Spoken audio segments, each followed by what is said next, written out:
Great, thank you. Welcome everyone to the February the 8th City Council meeting for Port Colborne. I'll call this meeting to order, and at this time call on our Deputy Clerk for the National Anthem.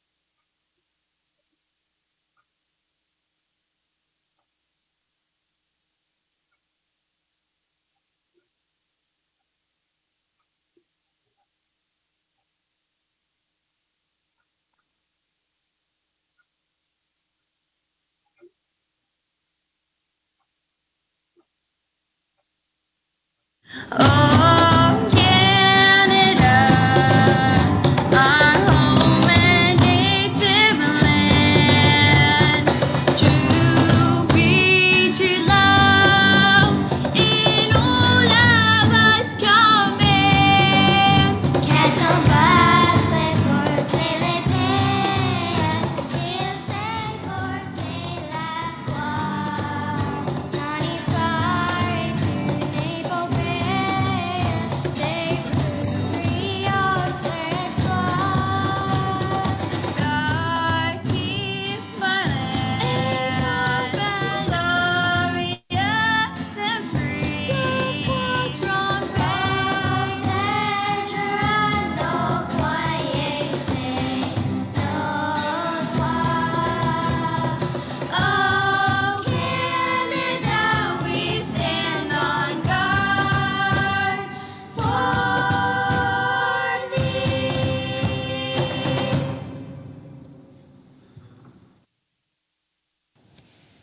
Great, again, thank you to the McKay Choir.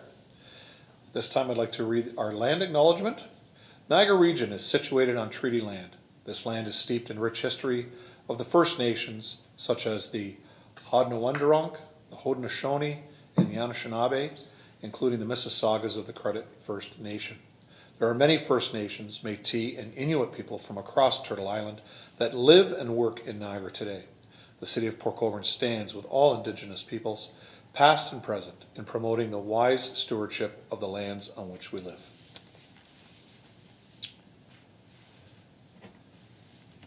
There are no proclamations, so to take up that time, I'm going to introduce our newest clerk, Nicole Rubley. Nicole joins us from the Windsor area, and she'll be taking over. Is this a see who speaks first contest? Yeah. Can I weigh in?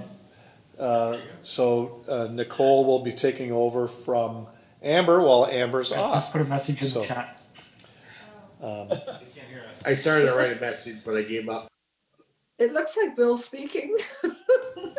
Can you guys hear me? Now we can. Oh, Now we okay. Now, yeah. So you heard the land acknowledgement? Nope. No, you didn't? Nope. Just the anthem. Oh, okay. I apologize then. So we're back on track, gentlemen? Okay. So I will read the land acknowledgement again. The Niagara Region is situated on Treaty Island. Is situated on treaty land. This land is steeped in rich history of the First Nations, such as the Haudenosaunee, the Haudenosaunee, and the Anishinaabe peoples, including the Mississaugas of the First Credit Nation. There are many First Nations, Métis, and Inuit people from across Turtle Island that live and work in Niagara today. The City of Port Colborne stands with all Indigenous people, past and present, in promoting the wise stewardship of the lands on which we live. And as I was saying, there are no proclamations, so I'm going to take that time to introduce our new clerk, Nicole Rubley, who will be with the City of Port Colborne for the next year, taking over from Amber during her time off. And Nicole, on behalf of council and staff, welcome. That's fantastic. Adoption of the agenda. If I can have councillors Beauregard and Clayliff move the agenda. Are there any questions or changes? Seeing none, all in favor, please raise your hand. And that is carried. I don't have any disclosures of interest, and just confirming no one has a disclosure of interest. Seeing none, thank you.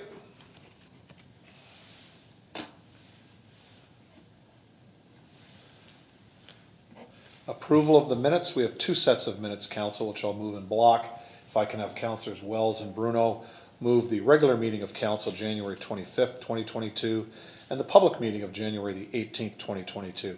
Any questions with regards to either of those, council? Seeing none, all in favor? Carried, thank you. We have one report pulled this evening, item 8.3. Are there any other items? Seeing none, at this time we'll have staff reports 8.1, 8.2, 8.4, 8.5, correspondence to receive 9.1, 9.2, 9.3, 9.4, and 9.5. If I can have Councilors Bodner and Bagu move that. All those in favor, please raise your hand. And that's carried.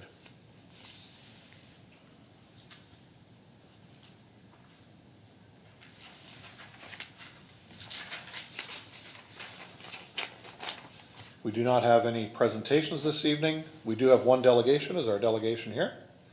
Okay. Do you want to bring Mr. Barta in?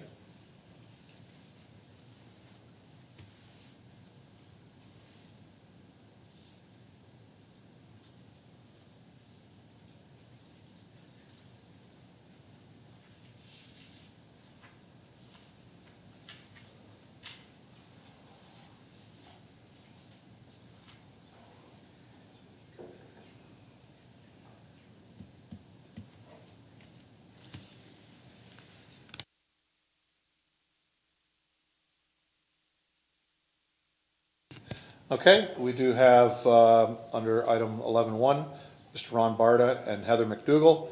They're here to request relief from a minor variance fee. We'll have a presentation by Mr. Barta and Heather McDougall. We'll have council ask questions of the proponent. After that, we will place Mr. and Mr. Barta and Ms. McDougall back in the waiting room. If you have questions for staff, then we can bring the proponent back if need be, and then the proponents get 10 minutes to speak. So I'm not sure if it's Heather or Ron that will speak, but welcome and go ahead. Okay, thank you. Are we on? Yes, you are. Okay. Hi. Yeah. Go ahead. Hi, all. Heather's going to do the most of the talking, I believe. Do we need to read out what we've sent in? Yep, you can do that. Okay, we'll do that. So, hello, our names are Heather McDougall and Ron Barta. We are at the final phase of completing our construction on our property at 5474 Fire Lane 22. With the assistance of Port Colborne planner Sharon LaRock, we completed a variance request application that was submitted to the planning department in August 2017. The application form included a 10% accessory lot coverage, which we arrived at with Ms. LaRock, and we've attached in our copy of our email from her. Which we arrived at with Ms. LaRock's recommendation to allow for the construction of the proposed accessory building and future builds. She advised us that the 10% was sufficient so that we would not be able to have any further variances. Mr. Rock advised us that it would not be necessary to include another site plan with proposed structures showing the 10% coverage, as she would be working with us on the submission to the Committee of Adjustments. The variance application went before the Committee of Adjustments September 14, with the accessory lot coverage reduced from 10% to 5.8. We had not been consulted on this reduction, nor advised of the reduced accessory lot coverage prior to the application being considered for this Committee of Adjustment. We were never informed that Mr. Rock was no longer with the city and another staff member had taken over and changed the application. Number 10, the nature and the relief of the zoning bylaw.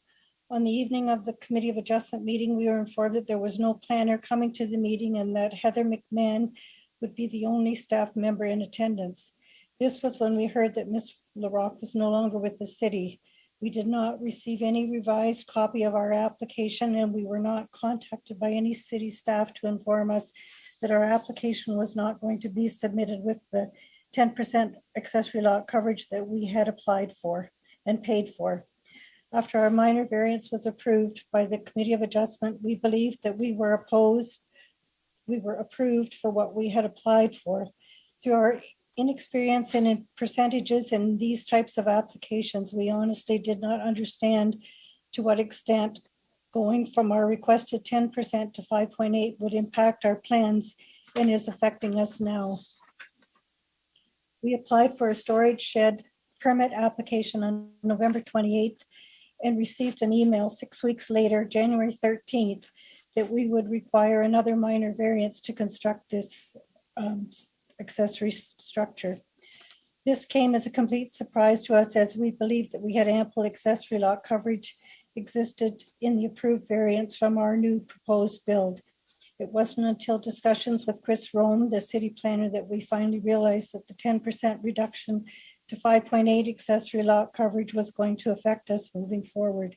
We believed that in Ms. LaRocque's absence, the original site plan was reviewed prior to this Committee of Adjustment meeting by the city's planning staff, and the accessory lot coverage was calculated to be 5.8, and thus the 10% was reduced to reflect the site drawing.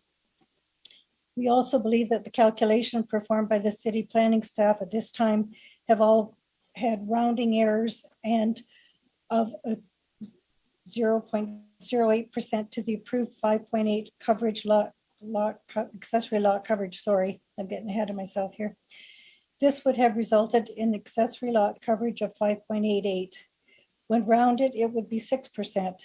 This represents an increase of 0.12% or 1.9 meters squared, which is minor considering the total lot area of 1,579.4 square meters.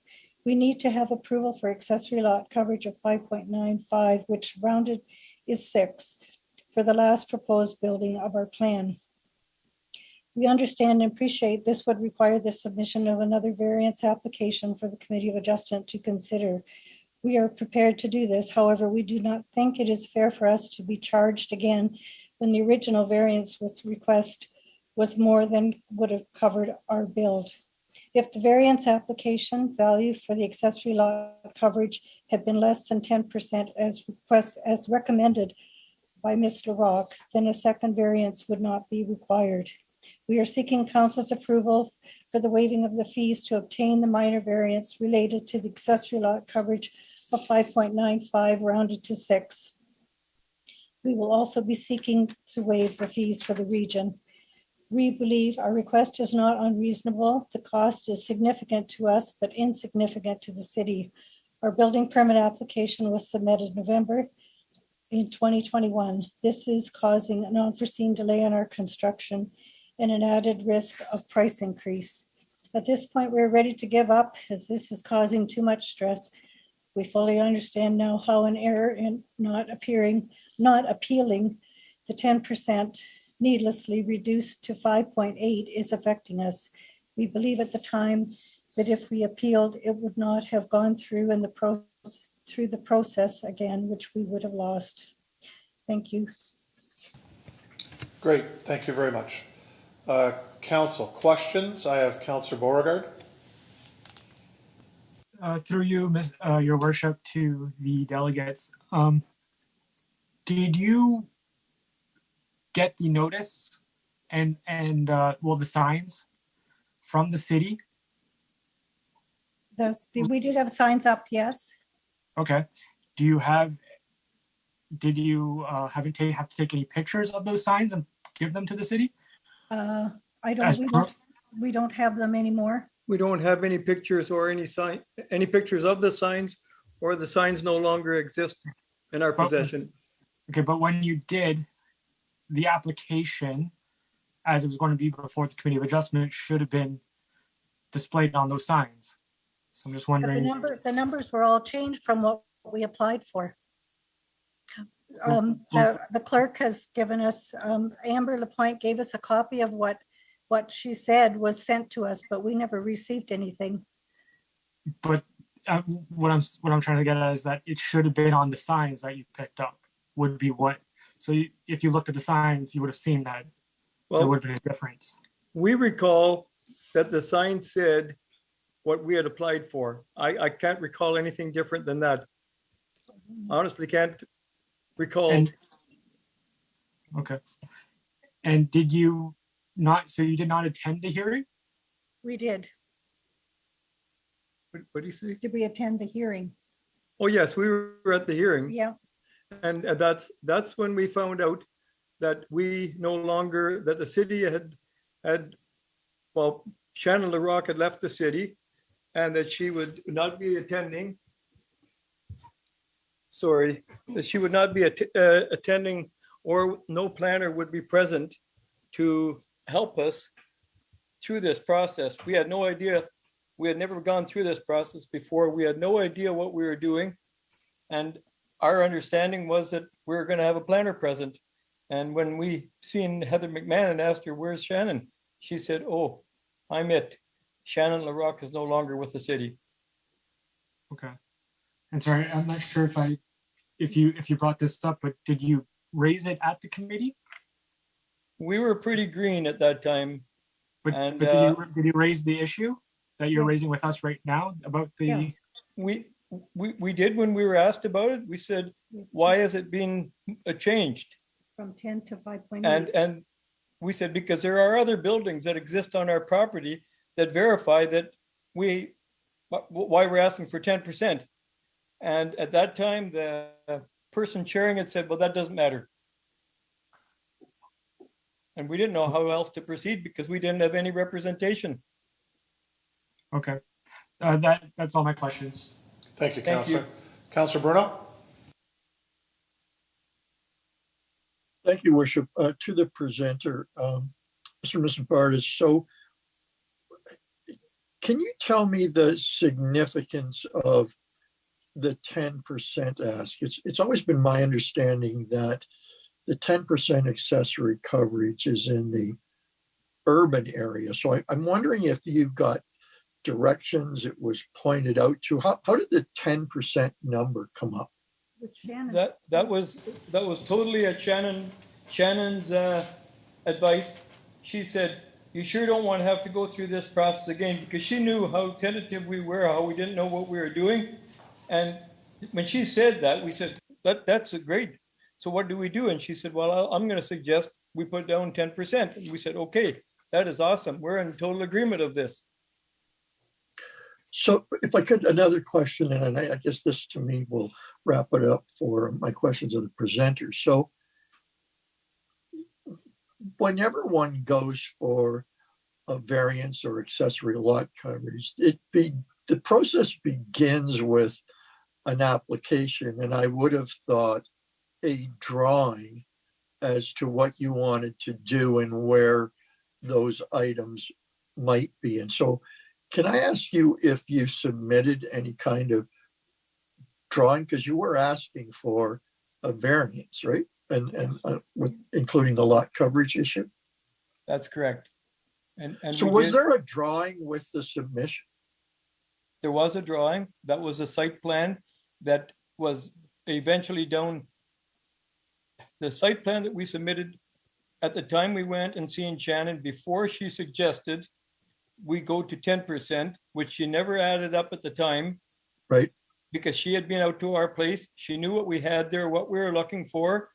And when we sat down with her after she had been out there, she said, "I'm going to suggest that you guys go for 10% lot coverage." And we said, "Great, that sounds like the right plan." We didn't know what we were doing. We had no idea what we were going to build. We had no idea moving forward exactly how any of this would affect us. So we were at the mercy of the planner, and we understood what she was saying, and we agreed with it. And the problem being that in midstream, we never were informed that Shannon LaRock had left the city. No one told us that somebody else would be taking over this file. No one ever came to us before they downgraded to 5.8% and never made us aware of, never once contacted us to have a consult to ask why Shannon had decided upon 10%. So that's where we're at. We're just arguing because the 10% that we applied for, that we thought we were going to receive, was changed. without anybody ever informing us. Nobody informed us. And like I say, we didn't know much about any of these processes. When we ended up at the meeting, all of a sudden we're left alone. We're like a rudderless ship. We don't know what we're doing there. We were very, very nervous. I can tell you that as well, it's the way it was. We have So there since is, learned quite a bit. so perhaps, Mr. Mayor, you're waiting to clear the delegation first. So just again, Mr. Barta, so you submitted with your application a site plan as part of that package. Is that correct? That's correct. And it has all the things on it that you were going to do with the property, whether it's the outhouse or a shed or whatever. No. No, it wasn't. Because at that point, Shannon LaRock had been out to our place. And then when we met with her next, she said, I'm going to suggest, in light of what you have on your property now, I'm going to suggest 10%. And we had 2 additional little sheds that they said didn't matter, but they do matter. That's our extra. Do you square have that footage. drawing that we submitted? Yes. Yeah. And that's what Miss LaRock seen. Okay. I'm sorry, I don't have it with me or available to me right now, but I'm going to assume that you submitted it, ergo we meaning the planning department, sorry. Yeah. Yeah. But so in that drawing, did you draw the little sheds? Like, I guess what I'm trying to get at is somebody tells you it's 10%, but you're also submitting a drawing. So in the drawing, and somehow they came down to 5.8%. But in that drawing, in order for them to come up with 5.8%, I'm thinking they would have had to have seen what you drew in that site plan drawing. That you're correct. You're absolutely correct. But that was not Miss LaRock. That was somebody taking over from Miss LaRock. Okay. And never consulting us. Okay. But the things that you wanted to build were on the original drawing. No, they were not. That's why Miss LaRock was going to lead us forward, because we had sat down with her and she said, what's the plans for the rest? And we told her at that time, we're not exactly sure which way we're going to go from here. We would like to replace that building at some time because it was very decrepit. It had been on the property when we bought it. And we said, we're not just exactly sure what our future plans are going to be for building moving forward. So that's when she suggested the 10%. Okay. Can I ask you one last question? What was on the drawing? Everything that you see there, including those 2 small buildings, which were 100 square foot each, that if they would have been put on the site plan, which they weren't, but which Miss LaRock knew about, that would have changed the whole amount of what the addition of the site plan was. And what we have tried, since we've re-added the size of all the buildings on there, we have added and added and added. We can never, ever come to 5.8%. There is no possible way of any of the buildings on there that we can arrive at 5.8%.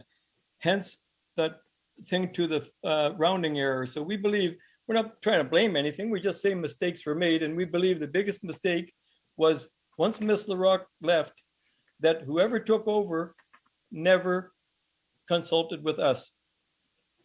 Okay. Thank you, Mr. Barta. That's all I have for now, Mr. Mayor. Thank you. Thank you, Councillor. Councillor Wells. Thank you, Mr. Mayor. Through you to Chris Rome. Just a quick question. Councillor, just before we get to staff, is there any more questions to Mr. Barta or Ms. McDougall? Not, that's fine, thank you. Yeah, okay. So you just have questions for staff? Councillor? Yes, it's just a. Okay, well, let me just 1 second. So before we get to staff, any further questions for the delegation?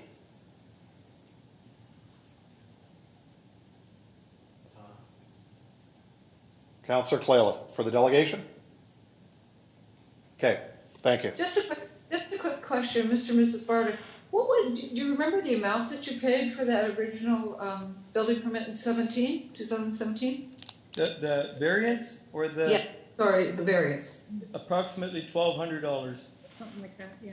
1,200. And do you know what the cost of it is today? I believe it's 1,400 plus the region. So I believe it's closer probably to $2,100 to $2,400. So it would be, that's in addition to the 1,200, or that would be minus the 1,200?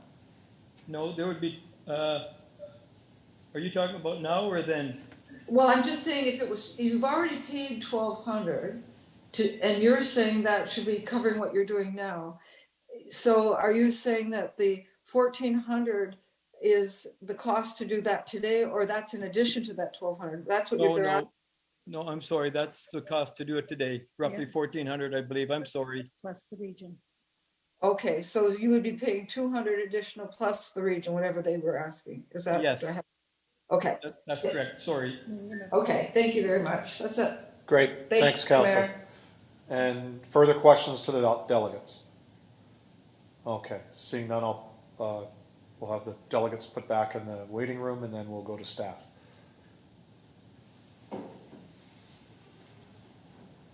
Okay, I'm going to go to Councillor Wells first. Councillor Wells.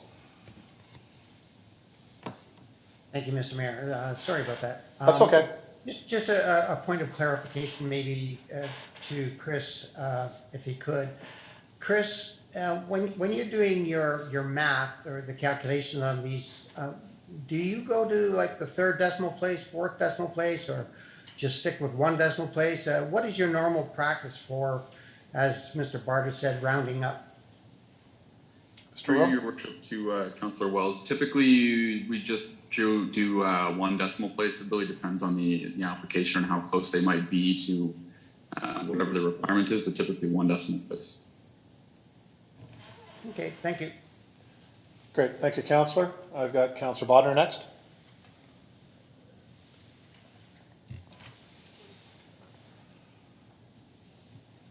Thank you, Mr. Mayor. Through you to Chris or David. So at the Committee of Adjustment hearing, there was, according to Mr. Barter, there was no sketch submitted. There was one, but no sketch submitted that showed the new builds. He had said, and on there, on the sketch we got sent to us, it said, not included are the proposed 10 foot by 16 foot and 5 by 5 foot buildings. So just enlighten me, because I've been to the Committee of Adjustment a few times. You can't just ask for 10% and not show what you're going to build. Am I correct in that or not? Mr. Room? Through you, your worship, to Councillor Bodnar. Yeah, that's typically correct. We don't tend to grant anything more than what is shown on the sketch. I'm looking at the sketch, and there is a 10 by 16 proposed shed, a 19 by 32 proposed shed, and then there was an existing shed as well. Typically, that would have added up to 5.8%. There was nothing indicated on the sketch that showed that they were going to use the remaining 5%. Right. Okay. I may have other questions, but enough for right now. Thanks. Okay, thank you, Councillor. Councillor Bruno.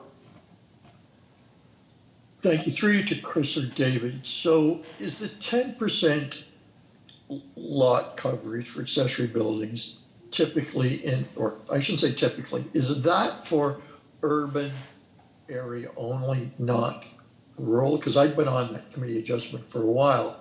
And we usually get into that, or not, I should say not get into that lot coverage when it is in the urban area if it's under 10% on the specifics. So is there a differentiation between rural and urban? Through you, Through your worship to Councillor Bruno, that is correct. In the urban area, accessory lot coverage is 10%. This property is not in the rural area. So at the time, the requirement was 3%. I believe it was the 2018 amendment to the bylaw that increased that maximum accessory lot coverage to 5%. So right now, the maximum accessory lot coverage would be 5%. Councillor? So the drawing so the drawing is brought in and it's kicked up to the Committee of Adjustment because it's not under 3 and ultimately it's not under 5. So the only way you know what it is by assessing what's drawn on the drawing. And that's how you know what percentage of a variance will then come before the committee, because you guys are receiving a drawing and you're making a call on that. And if the Committee of Adjustment is to go to 5.8 in a world of 5 or 3.7 in a world of 3, somebody's got to come up with and do the calculation as to what the buildings are. So I guess I come back to, it was warranted to have a Committee of Adjusting hearing because the as shown drawings exceeded the bylaw. Mr. Room? Through you, your worship, to Councillor Bruno, that's correct. Back in 2017, they did the math and established that the accessory buildings would total a lot coverage of 5.8%, where 3% was required in the bylaw. And so now the applicant comes in and files for a building permit, and it runs its course through the process, and planning says after building passes it over, this doesn't jive with the previous permissions. Is that correct? Mr. Rowe? Through your worship, that is correct, yeah.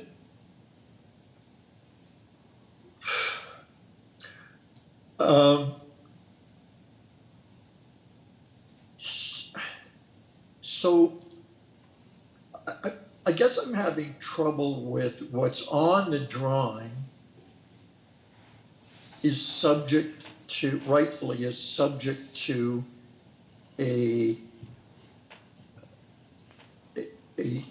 need for a variance and it's passed. And then an application comes in to build something that wasn't on the original drawing. Do I have that right? Mr. Rowe?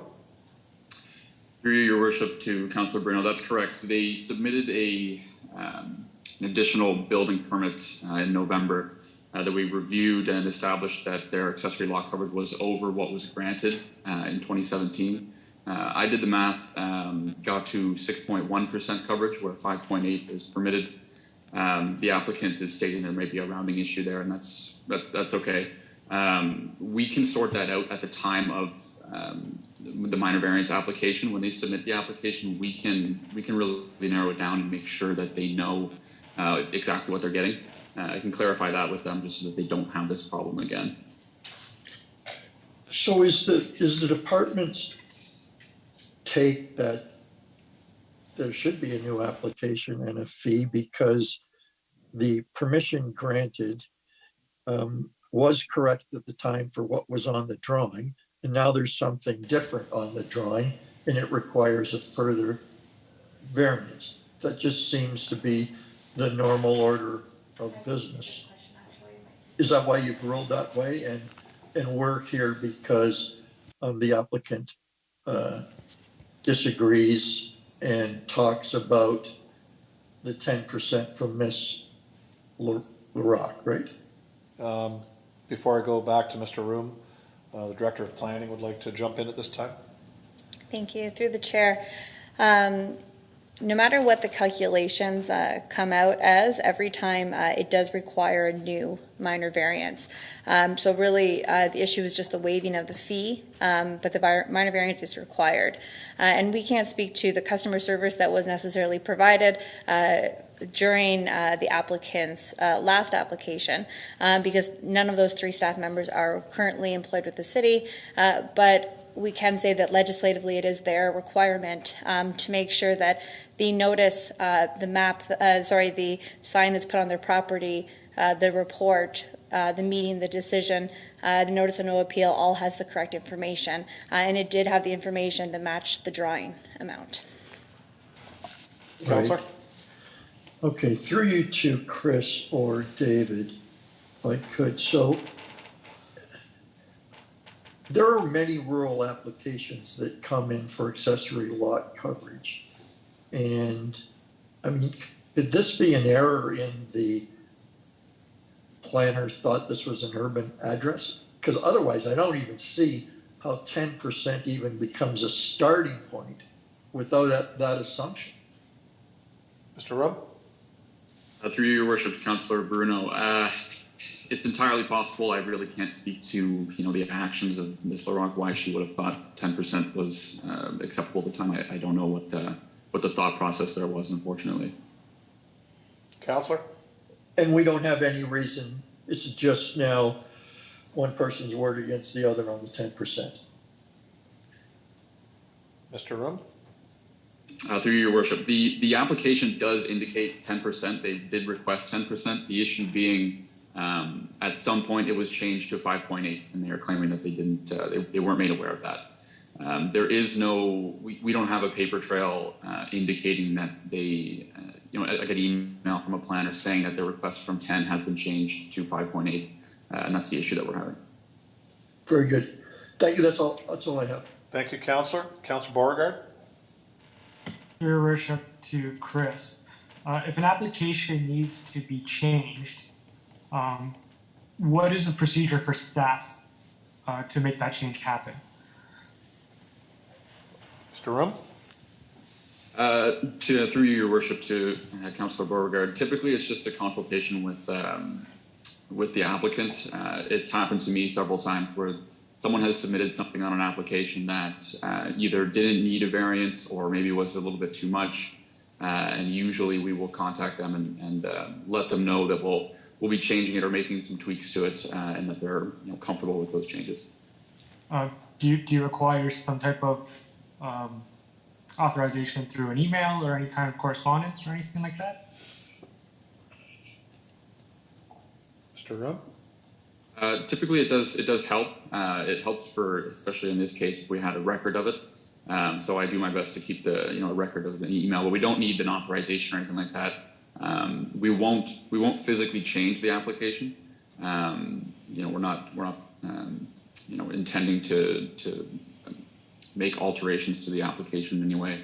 But we will confirm with them either verbally or through an email that we're going to make changes before the notice is sent out.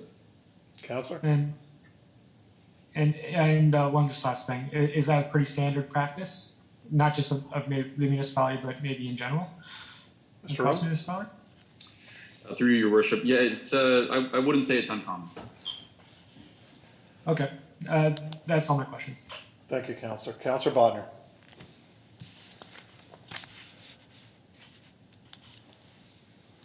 Thank you, Mr. Mayor. Through you to Chris, I guess. So staff worked on the sketch that was submitted and did all the math and everything on the sketch that was submitted. So in your opinion, did staff do anything wrong by going to the 5.8 percentage that was shown on the sketch? Mr. Rowe? Through you, your worship, to Councillor Bodner.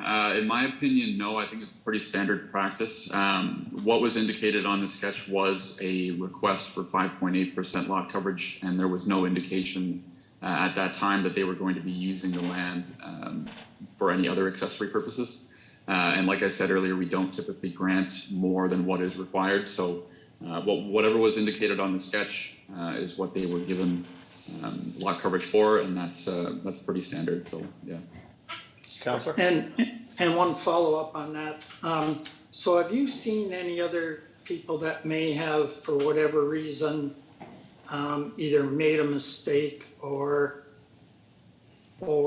miscalculated or maybe changed their mind and had already got a certain amount of lot coverage? Have you seen anybody that had to go back and change and ask for a few more percent?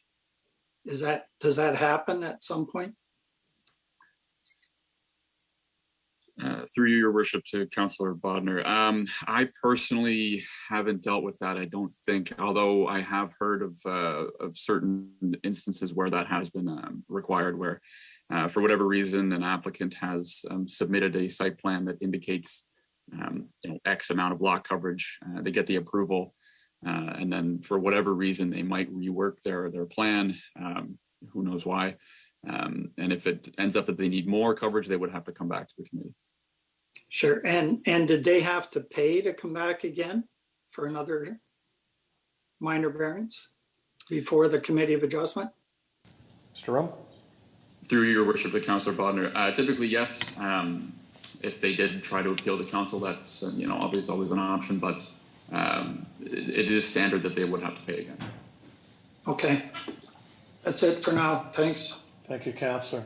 Councillors, any further questions?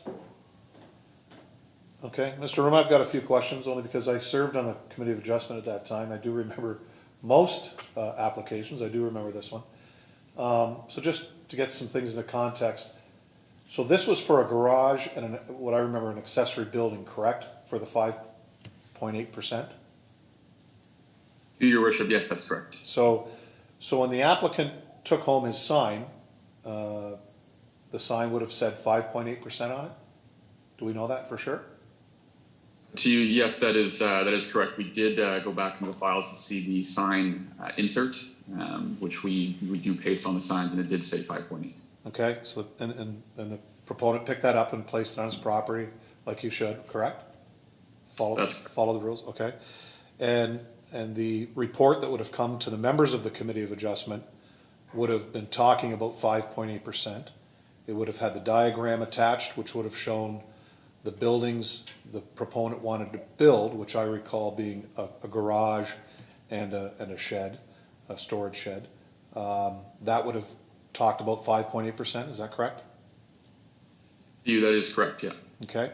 And then obviously the discussion that evening with the Secretary Treasurer, which would have been Ms. Mahan at the time, who came to the meeting. And not always do planners attend a Committee of Adjustment. Sometimes we do have them, sometimes we don't. Ms. Mahan can, at that point before her retirement, could answer a lot of questions. If there was any real concern with the committee, we have referred it or deferred it to a future meeting if we needed more information, whether that came through a proponent or any of the members. So that does happen at those meetings. But I do recall at that there was a change based on, I think, a comment from the planner of the day, Mr. Aquilina. There was a change that we made. If you can refresh my memory on that, but there was a change where the committee had crossed out some information and changed some changed that. Can you at least let council know kind of what went on that evening? Could you bring that forward? To you, your worship. I'd have to review the file just to see the change. I know I think I saw something there. The way the committee would have been run by Ms. Mahan at the time, if it's anything the way that I would do it when introducing an application, would be to read all the correspondence that has been received. And part of that is the notice of hearing, which indicates the requested relief. So she would have read 0.8%. I did read through the minutes beforehand, and there was no indication of a discussion of the 5.8%. It looks like it was a lot of neighborhood delegations there. Okay, because I do remember there were people opposed to this application. They felt that it was too big of a garage. They didn't want to see more buildings in the property. I do remember that. And I can't remember exactly how many people came, but there probably was a combination of people in person and those that had given written submissions. Is that correct? That is correct. We did have, there was one couple, I believe they lived in the same property. They submitted a written delegation, and then they also attended the meeting as well. So it was the same homeowners. Okay. But I do remember this, and I know what the delegation said this evening, but I mean, if they were looking for 10% at the time, and as someone who served on that committee for a number of years and knowing what staff should do, we've never given somebody a blank check basically to say, you can build 5.8 today, but if you want to go up to 10, you can do that, whatever in the future. I don't ever remember seeing that. That's not a common practice, correct? To you, no, typically it's not. Okay, all right. Okay, I mean, that's the question I have. Director of Planning would like to come in. Thank you. Thank you. I'll just answer your question regarding the change in the decision at the meeting. So in the report, the previous director indicated that the applicant had requested 14% total lot coverage. That wasn't in the application, so there must have been a discussion at some other point. And at the meeting, the total lot coverage was changed from 12.5% to 14%. Okay, that's yes. And I knew it had to do with basically the size of the garage and things like that. So I knew there was a change on that application, so, okay. Councillors, any further questions? Councillor Bruno, your hand is still up from before, or is it a new question? New question. Oh, go ahead, thank you. Just following along with the mayor's last point. So if we were to pass this with this 10% cap, so the addition of the building, the addition that was applied for in the building permit that caused this process to pivot to where we are today would raise the lot coverage to what number? Do we know? Madam Clerk, based on that change, I think we went to, you said to 14%? Yes. So adding this would be another 4.2%, so 18.2%, is that correct? Yes, but this would just be about waiving the fees. Either way, this would have to come to the committee for approval. Yeah. Yeah, so Well, Council, I guess that's the point. So maybe I'm missing something here. If there is no cap, you come in and you ask for, and your buildings add up to 5.8%, but you believe you have a ceiling of 10%, which to me says you can come back later and add some more buildings as long as you stay under 10%. This application for a building permit, if I'm understanding this right, takes things above the 10%? Mr. Room? Through you, your worship, to Councillor Bruno, I'm not 100% sure I follow there. The 14% I believe was for maximum lot coverage, which I believe in 2018 was also amended to, on this property, is now 15% maximum lot coverage, which includes the dwelling and accessory structures, whereas accessory structures are just 5%. I believe I would need to do the math again, and again, if they submit their application again, we can make sure that all checks out. But I believe that even with the 6.1% the 6.1% for accessory lot coverage, that still would equal less than the maximum lot coverage. So I'm pretty sure that they are in compliance there. However, we would be able to confirm that upon receiving an application. Very good, thank you. Okay, thank you, Councillor. Any further questions? Okay, anything else from staff? No, Director? Anything further? Nothing? Okay. All right. Is there any recommendation from council?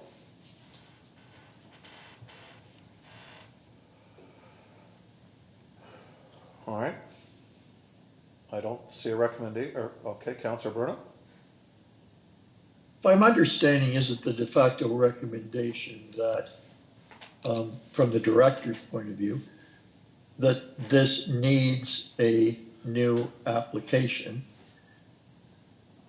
And the question is whether we waive the fee or not. So there basically is a fundamental yes, no, up, down vote, correct, on that? There can be, depending on what motion somebody puts forward, but it has to go to the committee of the adjustment regardless. It's whether you're going to have the proponent pay the fee or not pay the fee. Either way, this is coming to the committee of adjustment.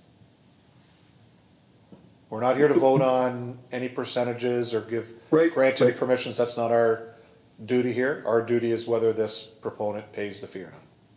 But they will be attending the committee of adjustment if they proceed with their application to build another building. So thank you for the clarification. Okay. Good, thank you. Anything further, council? I don't see any further hands up. Okay, that's it, council. Thank you. Madam Clerk, do you want to chime in? So I believe the applicant is asking for a decision on the relief tonight. So he is aware, they are aware that it does need to come to the Committee of Adjustment. They would like a decision on whether the relief will be granted. So it is, I believe, $1,244. There's a second component from the region as well that would not be waived in this. Okay. So council, unless somebody makes a motion, they're going to be paying the fee. I'll go to Councillor Bodnar first.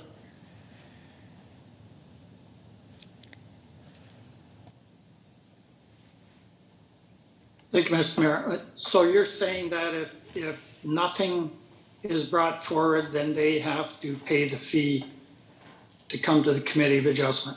Correct. Okay, thank you. Thank you. Councillor Wells.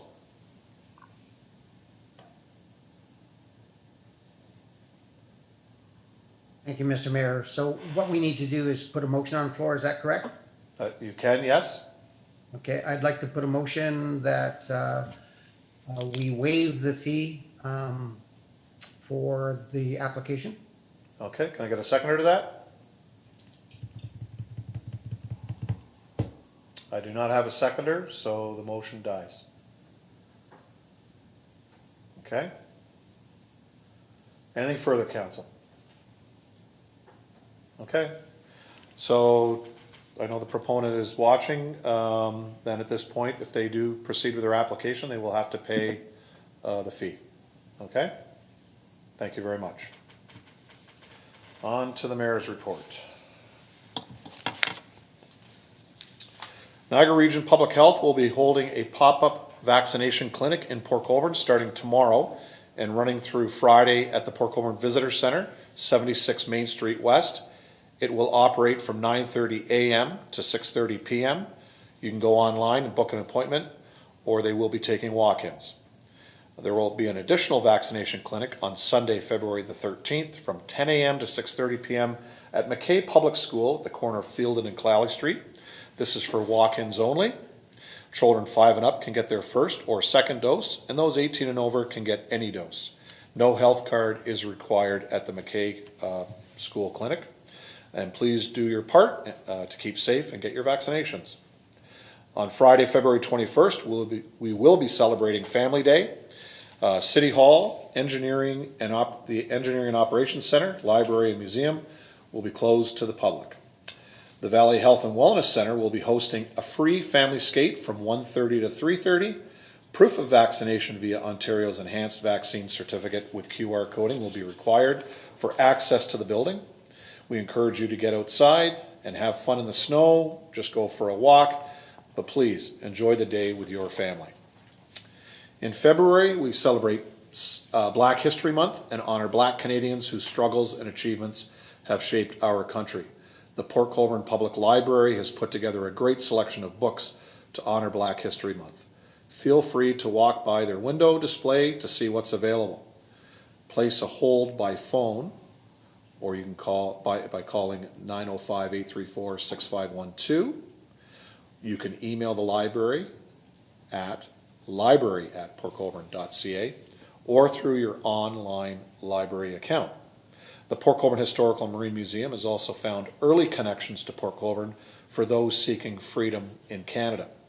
They were hidden in plain sight on the ships coming into the guard lock at Port Colborne.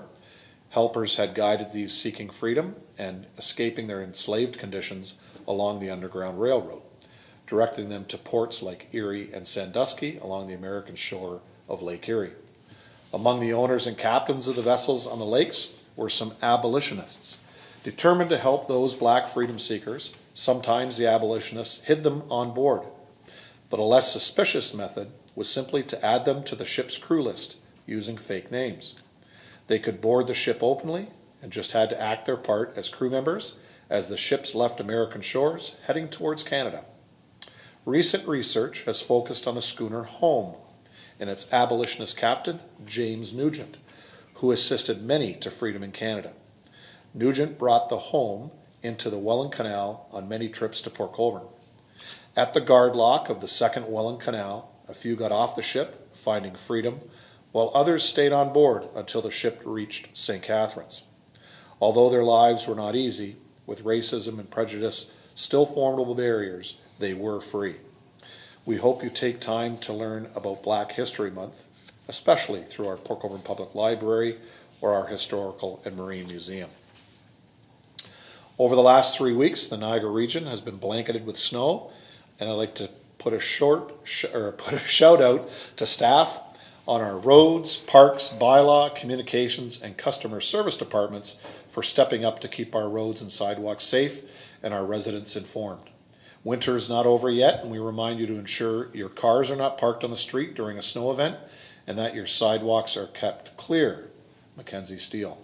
Please also remember your neighbor who may need some assistance in clearing snow from their pathways and driveways. We know there are many good neighbors out there, and we thank you for helping those in need. This month also brought some extra cold weather, which in turn caused several water main breaks throughout the city. Our water department teams worked through some extremely challenging conditions to ensure those breaks were repaired and clean water was flowing. Thank you to the men and women of our water department for their great work. As part of the provincial government's pre-budget consultations, the City of Port Colborne joined other Ontario cities and towns and key stakeholder groups, including the Chamber of Marine Commerce, in recommending that the province create an Ontario Marine Transportation Strategy and establish an Ontario Marine Secretariat to develop a policy and funding framework. The province of Ontario does not have a marine strategy or related funding for cities and towns with ports, competing for limited federal funds with major ports, including Halifax, Montreal, Toronto, Vancouver. Municipalities like Port Colborne need to maintain port and harbour infrastructure for safety and security, to support recreational and commercial boating traffic, attract investment and tourism, promote waterfront revitalization, and help facilitate marine industrial growth. However, the capital cost to upgrade port and harbour infrastructure is significant, and smaller Ontario communities, such as Port Colborne, do not have the financial capacity to fund these improvements on their own. The the recommended provincial program should mirror the Quebec government's maritime strategy, which was created in June of 2015, with the goal of ensuring optimal and responsible use of maritime potential in Quebec. This program, which was established with a $3 billion fund over 5 years, it provides funding for various initiatives designed to showcase maritime transportation, tourism, and marine resources. Having a provincial strategy and capital funding would support marine issues important to the City of Port Colborne, including port rehabilitation, flood mitigation, and shoreline erosion, waterfront redevelopment, and the city's cruise ship initiative, and the economic, tourism, and cultural significance of the city's port, as well as the importance of the industrial marine sector. Any marine strategy should also promote more partnerships and integration with rail and road transportation networks as part of the goods movement strategy. I was able to talk to Mayor Sendzik today, who chairs the Great Lakes and St. Lawrence Seaway Initiative Committee, which is all the way from Quebec all the way in through the states. It has representatives of our members of Parliament, the U.S. Senate, as well as mayors for many cities such as Cleveland, Milwaukee, Toronto, St. Catharines, and others. And today this was actually talked about, and it was picked up from our news release yesterday with regards to what the City of Port Colborne is doing and what our Economic Development and Tourism Department submitted to both the Chamber of Marine Commerce and to the Province of Ontario to this initiative. And it went along with my letter to the Marine Chamber of Commerce as well as to the Province of Ontario. So this is being talked about. It was picked up on many news outlets. The CIO and I today saw a number of tracks that came through that the city gets as we track whenever Port Colborne is in the news. So it has been tracked far and wide, so we're very proud of this. So we will await the provincial budget in March and see how this comes forward. And again, I was on the radio yesterday with regards to this, and Minister Mulroney, the Transportation Minister for the Province of Ontario, had sent a letter to Mayor Senzik, which was forwarded to the City of Port Colborne, because Council, as you know, we supported this previously, and we supported St. Catharines' motion to proceed and get the province on board with having this initiative. So in that letter, it was indicated by the Minister that she's fully on board with this and that they will be starting on this shortly. So we look forward to that. The City of Port Colborne will receive $267,630 from the province's Municipal Modernization Program to implement several projects that improve service delivery and administrative operations. City staff submitted 8 applications to the third intake and were approved for the following 6 projects: telecommunications system modernization, fire and emergency services digitization and records management, digitizing public works permit processes, implementing route patrol software, departmental organization review, and human resources management and information systems review. The basis for the city's request to the province came primarily from the results of a service delivery review completed by KPMG in August of 2020. This review looked at existing service levels and opportunities to implement best practices from other high-performing jurisdictions. The city is committed to modernizing our processes and looking for efficiencies wherever possible. The goal is to make interactions with the city simple, and we can accomplish this by upgrading to technologies that will create value for residents and businesses. We look forward to seeing the results of these upgrades. I thank you, and please stay safe. Councillors, any questions to the Mayor's report? Seeing none, we are on to Regional Council's report. Councillor Butters.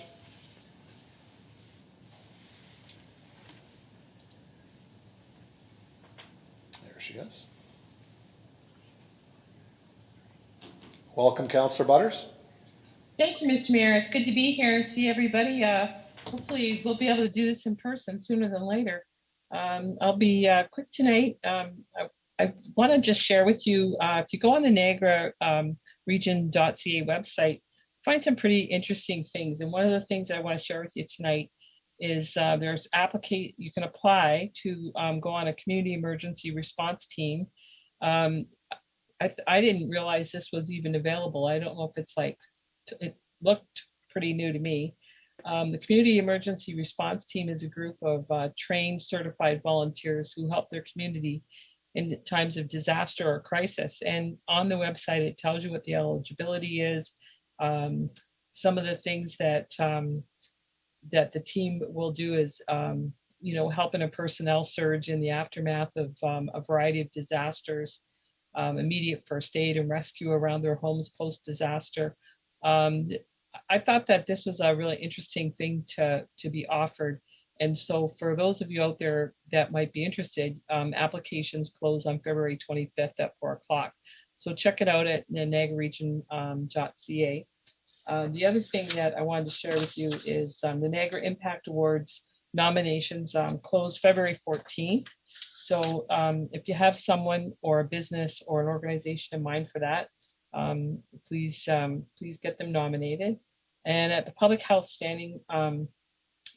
and Social Services Standing Committee today, I want to really share this. Is, I think, amazing news. Our 8 long-term care homes, which also, of course, include our Northland Point, received exemplary standing accreditation with a 99% compliance rate. And just to give you some context to that, that is meeting 473 quality standard items to reach that 99%. And I would think that in normal times of, 99% in that exemplary standard is incredible. But given it's in the midst of a pandemic, I think it's like doubly incredible. So I'm sure that you will all join me in congratulating the staff and the volunteers and residents and families of our long-term care homes for a really remarkable achievement in that area. And with that, I'm open to questions, and thank you, Mr. Mayor. Great. Thank you, Councillor Butters. And on behalf of council, we do appreciate the work at all our homes in Niagara, specifically ours here at Northland Point, and our congratulations to our great staff at the region for achieving that percentage. That's phenomenal. And as you said, during the COVID pandemic, is to get 99% is just phenomenal. So I see my good friend Councillor Clayliff nodding her head, who's been involved in the healthcare industry for a long time. So that's pretty much a seal of approval, Councillor Butters. Councillor Bruno, question to the regional councillor. Yes, I have a couple. I've been, had the great pleasure of dealing with Barb on a couple issues this week, and she's been nothing more than helpful. And just because she won't toot her own horn, I'll do that. With respect to, there was an issue with snow removal or the lack thereof at Kinnear Place and Steel Street, Niagara Regional Housing, and it was a Sunday morning. And I passed it over to Barb and asked the constituent to pass it over to Barb. And while I was out Sunday afternoon, lo and behold, there was a contractor that the region uses clearing out that lot for those seniors. So thank you, Barb, and for all the other things you do. And which brings me to a discussion I had with Barbara over an issue this last week that was brought to my attention by a resident on Minor Road who had a friend or family member on Barrack Road. And it involves what many of you may have heard, and that the region is undergoing a process of a new official plan after 30 years. And they have sent out letters. And again, Barbara was instrumental in getting me how many letters. So there were 190 landowner letters sent out to people in various parts of Port Colborne that have had their property mapped or remapped from earlier days. And that mapping, and I'm going to read a paragraph from it. I unfortunately don't have the letter to pre-distribute it to you because I couldn't do sort of send it to all 8 of you and it'd be a meeting, and this is a regional issue, but they are Port Colborne taxpayers. And I think this has the potential to be pretty ominous, but more importantly, I think it needs to be drilled down. 190 property owners are a lot of people. So the salient paragraph in this letter to 190 residents is, you have been identified as a landowner in an urban area that has a natural environment system feature on your property that is reflected in the proposed official plan mapping. And this is the key sentence. You are receiving this notice because this feature is not mapped in the present regional official plan, and we are seeking your input on the proposed mapping. I mean, to me, you know, a lot of people I'm worried a lot of people may get this letter and their eyes glaze over and they don't do anything with it. But if you bought property and you knew what was the natural features on it, that may be those that reduce your developable space or not, and you're aware of it, then that's the way you've operated. But now with more sophisticated mapping and the region coming in and doing a new OP, they've remapped your property and letting you know there are features on it that you can't see if you looked at the old OP. And I think that, and so the region, to its credit, not only has sent this out, but they have proposed a comments by March 4th. They have provided the recipient of this letter with a direction to go online and look at it, the mapping in your area, and a mapping tool that you can maneuver to go over your property and see this change. And if you don't agree with it or you have a comment, you certainly can go to a virtual presentation on Thursday, February 17th, which is right around the corner at 6:30 p.m. And or you can notify the region by March 4th with your concerns or question, which is all very good. But, if this went out to 12 municipalities because of a whole new regional mapping laid over what's existing there, I mean, there could be 1,000 of these letters across the region. And I don't know if everyone's going to be listening to the same presentation.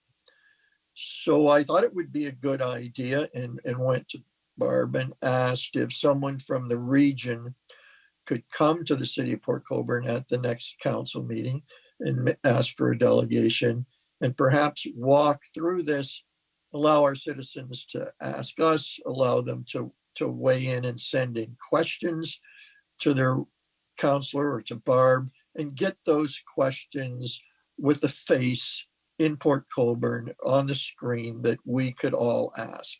And for others to further get a copy of this letter. I don't know if any other counselor has had a resident bring this up, but Barbara, I'm wondering if you could speak to that and if you've had any success and would somebody come out from the region to Zoom speak just to our council where we could ask questions. Councillor Butters? Thank you, Mr. Mayor. Through you to Councillor Bruno. Yes, absolutely. Talk to staff. They're more than happy to come out and do a presentation. I think that it's important for landowners to understand that this is a process. The region is seeking input, and that's a really important part of this. This new official plan, chances are it's going to last us forward, not unreasonably the next 20 to 30 years. So we need to get it as right as we can now. So I suggested, took your advice for February 22nd. I'm waiting to get that confirmed, and I think we will probably confirm that with the clerk. If that would be Correct. The best process. Yeah, you can let the clerk's office know, Barb. Okay. And in terms of how many letters went out, there was actually a total of 1,789 letters for the natural environment system, and that was the mailing for Niagara. So a lot of letters went out. There's no doubt about it. Councillor? The other part of this is that there's also a public information center meeting set up for this Thursday, February 10th, from 6:30 to 8:30, that people can go online to participate in. And then the additional landowner specific session the following week, which I think Councillor Bruno mentioned. And that one's really more geared to specific pieces of property, and I think will be very helpful to those who want to take that avenue. So I have gotten a couple of phone calls since I talked with Councillor Bruno, not from Port Colborne, oddly enough, but some people from Welland. And we all want to make sure that the best information is provided to landowners and residents to know what this process looks like and what they should be doing, because it's an important part of this official plan, the creation of it. Councillor Bruno. Thank you, Barbara. Perhaps I could just pause for a second. I feel that the rest of you are at a loss because you haven't seen the rest of the body of this letter, and maybe through you, Mr. Mayor, to the clerk. They haven't made their request yet for the delegation, and perhaps you could liaise with Barb when the when regional staff, they were coming to Port Colborne, would need to notify her by. But I'm just wondering, through you to Madam Clerk, Amber, is there a way we can get this, a redacted letter here that is the template letter to the other counselors, just so between now and then they can have a look at what went to 190 resident property owners in Port Colborne? Madam Clerk? Through the chair, I believe David Schultz is still on, and he is able to speak to the letter and provide you the information that was contained in it. As well, I know that he was going to provide all of council information, so that way, when a resident did contact them, they would have the direct information to respond with the correct answer and the correct contact information. Great, I'll bring that up then under councilors' items when we get to staff. Thank you. Okay. And thank you, Barb. I don't know if you had anything else, but that was all I had for you. Thanks. Great. Thanks, Gary.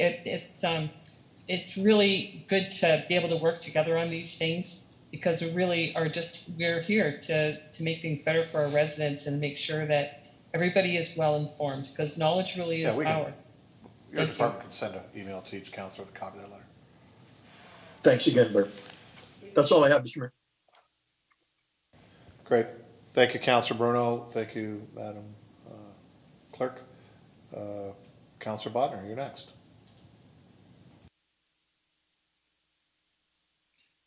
Thank you, Mr. Mayor. I just put up my hand in case Councilor Bruno missed an important question or something, but as usual, he covered everything completely. And I think until I hear what the region has to say, I'll just hold my remarks until that meeting we're going to have. Thanks. Great. Thank you, Councilor. Any further questions to the regional councilor? Okay, seeing none. Councilor Butters, thank you very much. You're more than welcome, Mr. Mayor. Thanks all. Enjoy the rest of the week and stay safe. Staff remarks. I'm going to start in the room here. Mr. CEO, anything for council? Through your worship to councilor, I have no remarks today, but I'm ready for any questions that council may have of staff. Thank you. Madam Clerk? Good evening. Through the chair, I just wanted to quickly update council. In 2018, Port Colborne Quarry submitted an application for a site alteration permit. Council has asked for updates as they arise. So tonight I just wanted to update you that the Port Colborne Quarries has recently formally withdrawn that permit application. Oh, great. Thank you. Anyone online? Any staff member online with anything for council? Any updates? Okay. Thank you, staff. Councilor's remarks. I'm going to start with Councilor Wells. Nothing for me tonight, Mr. Mayor. Great. Thank you, Councilor. Councilor Clayliff. I've got nothing, Mr. Mayor. So you actually said what I was going to say regarding staff and people in town. It's been great this week watching the snow and watching both staff and people help each other. You said it very well. Thank you. Thank you, Councilor. Councilor Beauregard. I have no remarks at this time. Thank you. Thank you. Councilor Bodnar. Thank you, Mr. Mayor. I got a phone call. Everybody or most everybody has received their tax bills.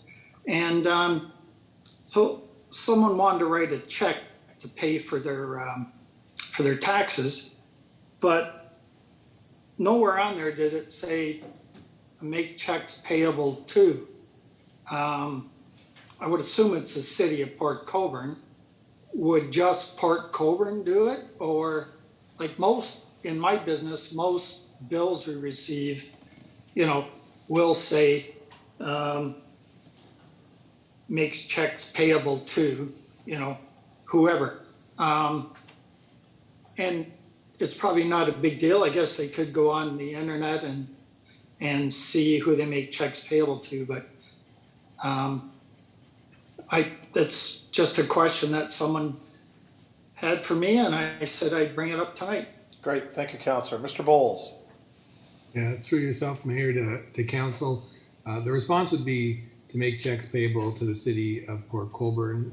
If somebody did write Port Colborne, the bank would cash it for us. We'll take a look at that.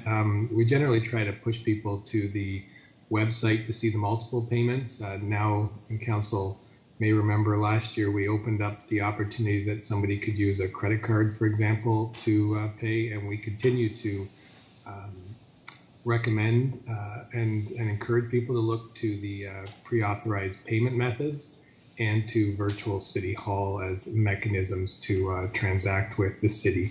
But I'll take it back to staff and we can look at the bill and see if there's information we can add to it about the payment methods, including check payable.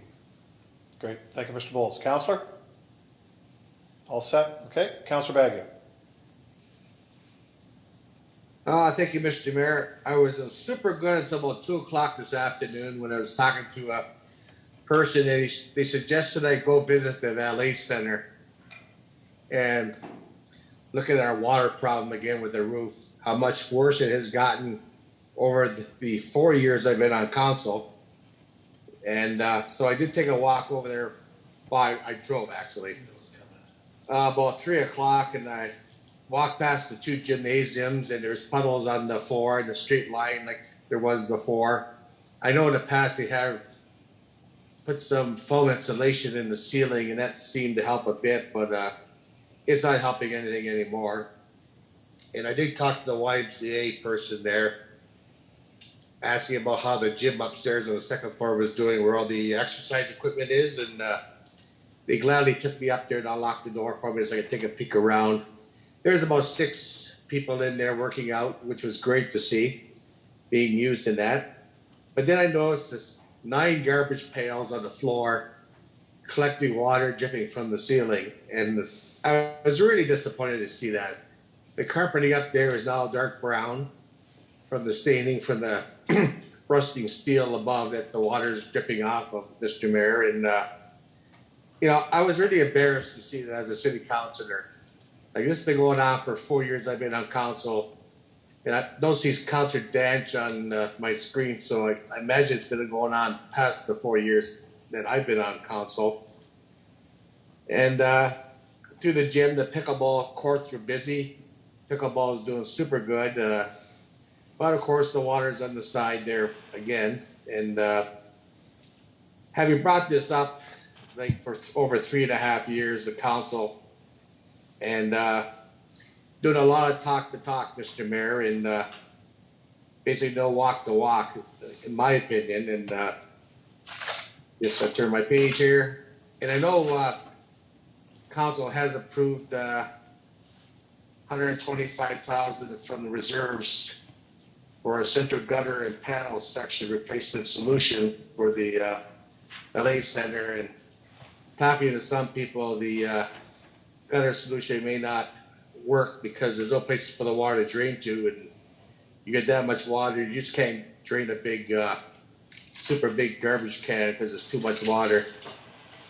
And I know Director Bowles is coming forward to council fairly soon with some more money's solution, I guess, for fixing the roof. And I'm just hoping there are also some grant money available through one of our governments or through Trillium or something like that.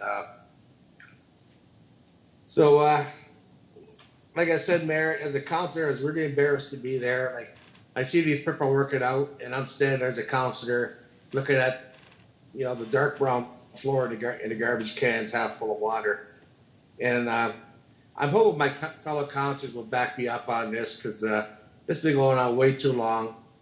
And even if you go to the LA Center, take a look for yourself and ask the YMCA to let you in the gym upstairs to see what's going on up there. And I think we talk about what's going on Great Park Colborne, the Welcome Center, the big Parks and Rec coming up, you know, and Marina was coming up there, and Nickel Beach. But we can't take care of something, you know, a great infrastructure we already have, which is just getting worse and worse. And it just seems like we're neglecting it, Mr. Mayor. We're accepting it as it is. And one day when we get the money, maybe we'll fix it. And unless something comes up that's more important, of course. So, Mr. Mayor, like I said earlier, Mr. Mayor, I think it's time to walk the walk. I know I can hear a lot of talk about being an engineer. Well, let's get an engineer in there. For the plans I've seen, the request for services, there's been nothing about getting an engineer looking at this roof to fix it. And I know I talked to the YMCA, they're hoping to get fixed by the spring, and I just chuckled to myself, like, I know that ain't gonna happen. The rates have been going, Mr. Mayor. So why don't we allow, Counselor, so let's get Mr. Kalamoto in here and he can give an answer to this. Thank you. Mr. Kalamoto. Thank you, Mr. Mayor, through you to the mayor, or sorry, through you to the councillor and all of council and anybody watching. Just wanted to point out the amount of work that has gone in through the looking at the roof over the past couple of years. Staff have removed vinyl and thickened the insulation. They've checked the downspouts. They were removed and reconnected with additional insulation. There has been heat tracing done and installation in the gutter area. The gutters were also re-cleaned, relined with a new membrane. The drip edge on the extension was installed on the roof at the gutter system. The gaskets have also been replaced and sealed, and the snow and ice dam on the actual roof has been installed. All of those works have been in the past couple of years. As the councillor mentioned, council has passed an excellent $125,000 in the capital budget in the 2022 budget that is for inspection and design for the proper rectification of this issue with the roof. And as the councillor also mentioned, I'll be working with with Director Bowles and coming to council later on with options to potentially speed up some of the project and the implementation of any recommendations that will be coming through this investigative works for permanent fixes. We'll look into the short-term bridge fixes, I guess, that we may want to take a look at before we are able to get to permanent fixes. But we'll get to that point. But again, it may not be as aesthetically pleasing or odd, may look odd as the temporary fixes. But we'll work with communications to set the expectations for those temporary works as we move forward for the permanent fixes.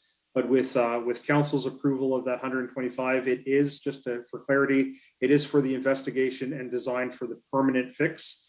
And as the councillor mentioned, and I mentioned, we'll be working with Director Bowles to come up with some plan on expediency so we can implement those hopefully depending on council's decision in 2022. So we'll come up with a plan for that. And as for grants, we actually have already looked into a few grants and will be applying for any other available grants for this project as it goes along. We do have Supervisor Thomas here tonight to answer any other additional technical questions that council may have. Thank you. Thank you, Mr. Kalamoto. Mr. Bowles, can you give some more information on this? Yeah, sir, it's through yourself to council. And as Councillor Bagu had mentioned, we are, from a financial perspective, working on a funding strategy. In the trimester 2 report, the finance department had indicated that we'd recommend that any surplus for the year go into this project. As well, working on some of the grant work. Supervisor Thomas is working on some of that. And we do know that the province and the federal government are in a position to be awarding some additional grants. So we anticipate that by the second council meeting in March, we'd have the full funding strategy back to council with the big, I guess with the sum that we'd anticipate as the starting point to be able to fix this situation. The actual sum, I guess, will be finally determined by the engineers, but we'll certainly have a figure that we can set aside as the potential funding source. So the second meeting in, I guess just in summary, the second meeting in March, we anticipate having a report that will indicate where we can source the funds without hitting the tax levy for additional taxes to be able to do this. Okay, thank you. Councillor? Thank you very much, Director Bowles and Director Kawamoto and Mason. One thing I would ask Mr. Mayor is if council could get periodic updates on this project rather than me having to bring it up every time, every 6 months. And I would appreciate updates on the funding. Well, I know we're gonna get on the funding from Director Bowles, but the engineering report and stuff like this, and how it's progressing towards hopefully before the end of this election year. Yep, you'll have that actually in March. I think the director gave you that guarantee that it's coming to us in March. So Yeah. you'll have your first one there. And I look forward to council supporting that. And Councillor Begg, if you can lead the way and put that motion on the floor at that time to get staff moving on this and get the money forward and and get it fixed. It's grown into something Put my bigger. name down as mover, Mr. Mayor. Yep. I'll tell you right now, I guarantee it. Perfect. Thank you, Councillor. Thank you, Mr. Mayor. Thank you. Any further questions to staff, Council? Councillor Bruno. Thank you, Worship. Through you to Mr. Kawamoto. Chris, great job by your staff. I had a couple issues where some of the city plowing had, because of the snow load, had gone over onto the sidewalk and it was too much for the resident to clean. And they came by with the sidewalk plow and in those heavy areas and did that. So really great job again on responsiveness from everyone at Public Works. I got a question for you though that was spurred out of the one cleanup that they did do, and it's a jurisdictional thing, and I'd like to have an understanding of it going forward. So where we have regional roads, and I'm particularly thinking of Main Street East and West, and the residents are taking care of the sidewalks out front, but with the snow load and the amount of snow being pushed back, there remains no storage space in the shoulder. And so this type of extra heavy, large chunk ice, everything else is now put on a sidewalk where the resident can't snow blow it or shovel it as per normal times.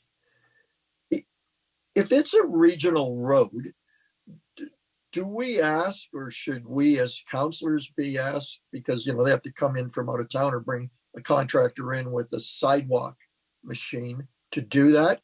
Can we do it and charge back? Is there a reciprocity thing? I know we do a great job on doing that when we've had to do it. And to Steel Street, some places on Elm where there's no shoulders, there's not a lot of spots, but the guys come back and really do a good job of taking care of it. I'm just wondering if that occurs on a regional road, what you might suggest to us as far as an answer to the citizen. Mr. Kawamoto? Through you, Mr. Mayor, to the councillor. I have dealt with this, I guess, to put it mildly, in two jurisdictions in York Region and now in Niagara. The conversations with the region are usually heated, I guess, if we can say, because it is their road. They do move that particular snow and should be responsible for any large areas of snow that are thrown onto our boulevard. We are, however, responsible for the sidewalks. And again, if it is in front of municipal property, we are clearing the sidewalks. Because of the restricted area of the snow storage placement, sometimes it is very difficult. It's what we almost call air drying the snow. Sometimes it does go back and forth from the sidewalk to the street and back. So we are in continuous discussions with the region and what they should be doing with the snow from their street that they pile onto our sidewalk. And again, if it is a small snow storage area, obviously falling onto the sidewalk itself. So as Councillor, as you mentioned, if it is our street, our sidewalks for the city, we do go back and take snow away to clear that area. And we'll have ongoing discussions with the region on their ability and their practice to potentially remove that snow also. whether it be us doing it and charging them. But again, with our limited resources, it might be a timing issue. So depending on identifying the level of services and seeing how we can meet that particular identified level of services, just ongoing conversations. Councillor? Thank you so much. Yes, thank you. Appreciate that, Chris. My next question stems from my conversation with Councillor Butters. So through you to Mr. Schultz, I wanted to bring up some of the, I guess, high points in that issue with regards to this Niagara Regional Official Plan. So as the director mentioned, you were going to provide some background, and I hesitate to ask you to be doing a lot on what is really a regional issue, but they are our taxpayers. So David, I don't know, before I have my questions, if you had any overview of this issue and what participation you were going to have, or what you can prepare for council or any citizen inquiry. Mr. Schultz? Yeah, through you, Mr. Mayor, to Councillor Bruno, staff can certainly put a high-level paragraph or something together for council. A little bit further information that's in the letter that your constituents have been receiving. We can certainly put that together. Basically, as a summary of what's happening is that the region is undergoing an official plan, a new official plan, which they are mandated by the province to do so. Through the growth plan policies, the region is required to identify more lands than currently exist in the official plan as environmentally sensitive. So that is currently the process that they're going through. I know they had a regional council endorsement of the natural environment system mapping selection, but that doesn't approve the physical mapping changes that will be happening. So depending on the features that are on the citizen's property, different policies apply. For example, there's a significant woodland, which is a regionally protected feature currently in the official plan. A new feature that is being added through this official plan update is called an other woodland. So there are new features that have different policies associated with them. It's tough to nail down what each of those policies are because each property is different and each property has different features. So I would highly encourage any residents to attend that open house with the region and potentially ask any questions through that more one-on-one session with the region. And regional staff, I know they're always available to assist citizens when they have questions. And I would highly encourage people to participate in this process because, as Councillor Butters says, it is a pretty high level vision for what the region, what direction the region's going in the next 30 years. Thank you. And I don't know if you could answer just a couple of questions of mine. One stemmed from the inquiry from the citizen who sent me a copy of the letter. But I guess my concern is, and I'll give you the example without his name. So he buys 25 acres of land and he knows that 7 or 8 of them were already marked as significant, provincially significant. I'm not sure if it was a woodlot, David, or a wetland. And with that, he knows that there then is a setback from that. And that still sort of, 15 acres is in the urban serviced area. And so it was something he was counting on to either develop, marry up with a neighboring landowner. And of course, now his concern is that if he goes to the drawing and there's, I guess I'll call them 4 or 5 little oases or islands of significant property that all of a sudden the region has mapped and is mandated by the province to look after. And of course, those oases also have setbacks to them, that suddenly what he bought and knew about is turned out from, 17 out of 25 acres, potentially into now an unknown number because there's the nailing down of what that oasis is. this not knowing the setback from it. Are there different areas that are regional, I guess, setbacks that aren't provincially significant wetlands? So is this mapping enter the region to have different rules, different setbacks about new features? And he's really very concerned that by the time he does the big setback to the already environmentally protected areas, the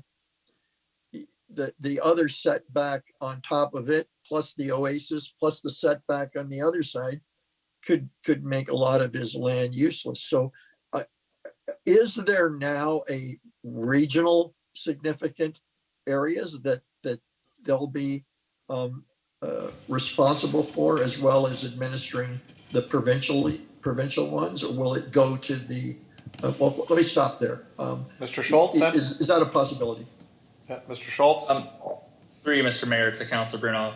Yes, that is correct. Some of the new ones that are being added, for example, the provincially protected ones are remaining. Maybe some mapping refinements based on site visits and aerial imagery, that they're cleaning up the lines or things like that. But for the most part, those are remaining. The ones that are being added are two that I know off the top of my head are for other wetlands, which will be, I believe, a regionally significant, or not significant, but a regionally regulated feature through the planning process. Another one would be the other woodlands. So they're less stringent in the policies than the, I guess, parent wetland or parent woodland, but they still have setback requirements for those. I will say that the setbacks, I'll use a number 10 meters from another woodland as an example. So if a resident comes through and wants to sever their property, and the property line that they're proposing is in that 10-meter buffer, that's when those policies will be triggered, and they'll have to complete, for an example, an environmental impact study to ensure that their property is not impacting that feature. Through that environmental impact study, there is the opportunity to refine the mapping.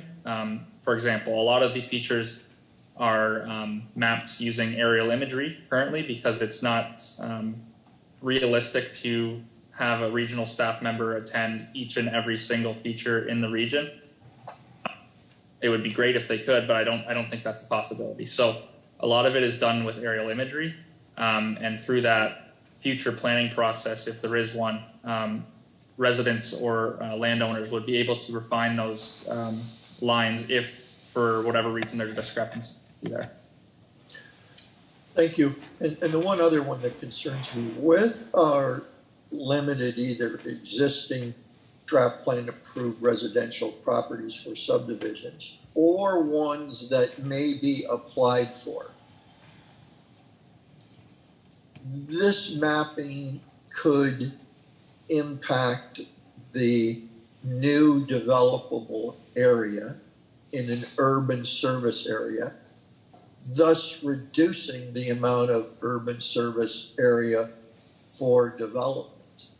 Is that a cause for moving the urban service boundary if we lose a whole bunch of serviced land that also could economically be no longer worth developing because the footprints shrank enough? Like, I just see that, it's the fear of the unknown, but,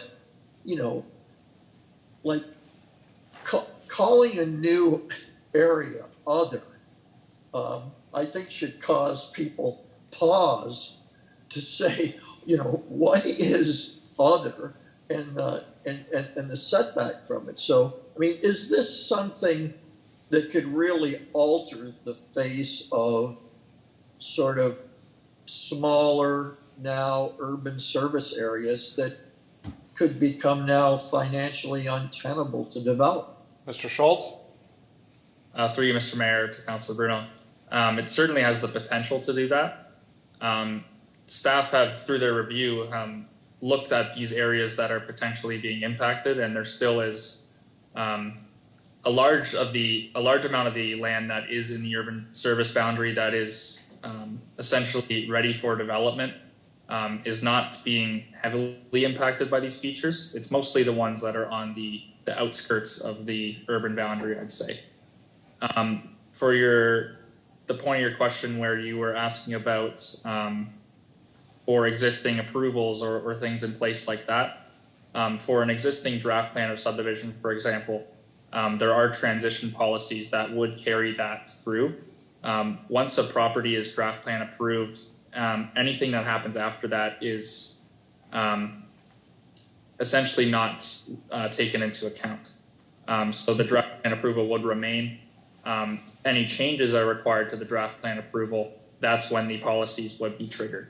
But for the most part, the transition policies are quite extensive, and I would encourage anyone that is has an ongoing application currently, I would encourage them to review those policies to make sure that they won't be impacted in a negative fashion based on the updated mapping. Thank you. And the last question the taxpayer had was, if there are enough changes on their property and it changes the development space and it's environmental or significant, can that cause him, can that provide him the opportunity to reassess, have his property reassessed, or to apply to the province for, i.e. woodlot, wetland changes in his assessment? Mr. Schultz? Yes, through you, Mr. Mayor. If an area is a protected environmental feature, I believe there are opportunities for tax incentives to lower the tax portion of that of the property. So I believe that is an option. Yes. That's great. Thank you very much. Look forward to a couple weeks from now in your overview. Thank you, Mr. Mayor. Thank you, Councillor. Councillor Bonner, did you have a question on this topic? No? Okay. Mr. Schultz, in speaking with the CAO, we can have our communications department work with you, getting information out to the public with regards to this.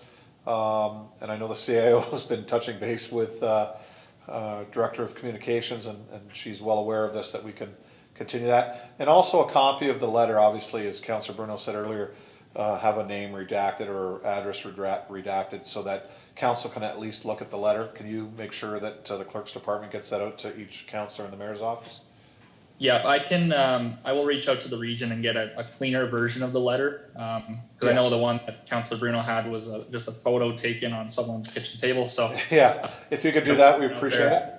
Yeah. And I appreciate the assistance with the communications, because the pamphlet I put together was not visually appealing. So I'm happy to have that assistance there. Yep, always work with our communications. They are tops. One more item on this, Mr. Schultz, is the fact that, and I think Councillor Bruno alluded to this, where we potentially could be losing developable land. Can we get something a little bit firmer from you guys in the next, maybe the next meeting, verbally at least, from your department with regards to the actual amount of hectares we could be losing in this? We can certainly look into that. I don't know if we would have the numbers available to us, but that may be something that the region has. And I will say that just because there aren't any urban boundary expansions currently, doesn't mean that process can't be undertaken in the future. We have the opportunity to go through a municipal comprehensive review that would analyze the current lands inside the urban boundary and justify why we need that further urban boundary expansion. Yeah, because I think we all understand that in those 160 some odd letters that went out, some of that land was already protected anyway, so that there was wetland or forestation or things like that they weren't going to be developable anyways. But at least it gives us an idea as a council on how much land potentially could be lost for that, because that was coming to my next question, is the fact that I did bring this up at our regional meeting with regional planning staff regarding us looking at the westerly boundary between Port Colborne and Wainfleet, where you've got quite a bit of open space off a minor road, and it's a very short distance to the town line road between Port Colborne and Wainfleet, and actually putting that into the urban area. Because we know that if whoever develops the land just east of Minor Road, which is quite a bit of space, will bring in services, it's pretty easy to say that those services can be taken across Minor Road fairly easily, to service that land there. So we know some of that land is owned by some Toronto developers at this time. That one of their signs is up there. There's a local citizen that owns quite a bit of land up there south of Councillor Bruno's son-in-law's house that has gone into some estate lots. But again, those can be taken and even made smaller to make an urban type neighborhood. So, I mean, that's where it makes sense, where it's wide open space as opposed to going in and clear cutting forestation if we want to save that forests and things like that. So I did ask that question. Although they weren't willing to do it in this run, it didn't preclude us from 5 or 10 years from now going back to the region saying, hey, can you take this block of land and add it to our urban boundaries? So I do appreciate that comment on that, and thank Councillor Bruno for bringing this up. So anything further, Council, on this issue? Seeing none, that's it. Okay, consideration of items requiring separate discussion. One this evening, Council. That has to be a first for you guys. And it's item 8.3. Just let me bring up the report. The Omer Area Private Property Inflow Inspections, Education and Remediation Services.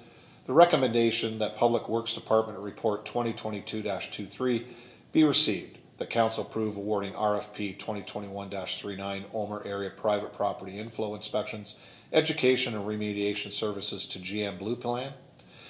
That the additional program costs be funded from the Wastewater Reserve, and that a bylaw to enter into an agreement with GM Blue Plan be brought forward. I have Councillors Bruno and Bagu moving that. Councillor Bruno.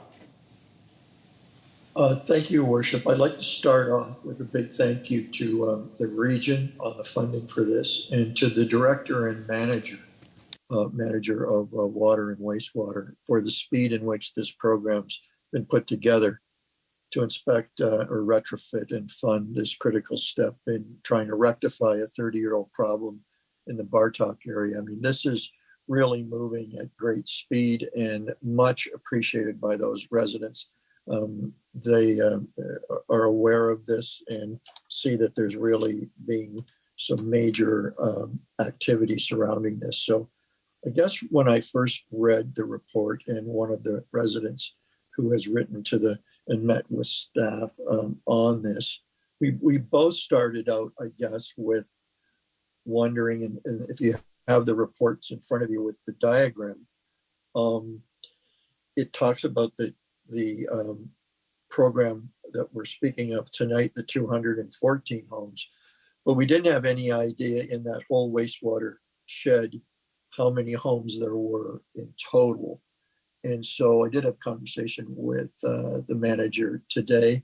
And so I'm wondering if you could tell us how many homes are in that Omer area sewer shed. Ms. Sutter? Through you, Mr. Mayor, to Councillor Bruno. Yeah, there are approximately 975 homes in the property, and the 214 properties that are the subject of this project are ones that were not previously investigated. When we did a study in 2010, for some reason, some of the homes didn't get entered and didn't get investigated, and also we've had some new construction in that area since 2010. So this project will wrap up the final inspection of the Omer area sewer shed so that we can get a plan going forward for that area. Councilor? That's great, because a lot of them thought this was the first 214 of 975. So that made that brought down some heartbeats and everything and blood pressures to a stable level. So thank you for that. So in this 214, which is the subject of the report tonight, how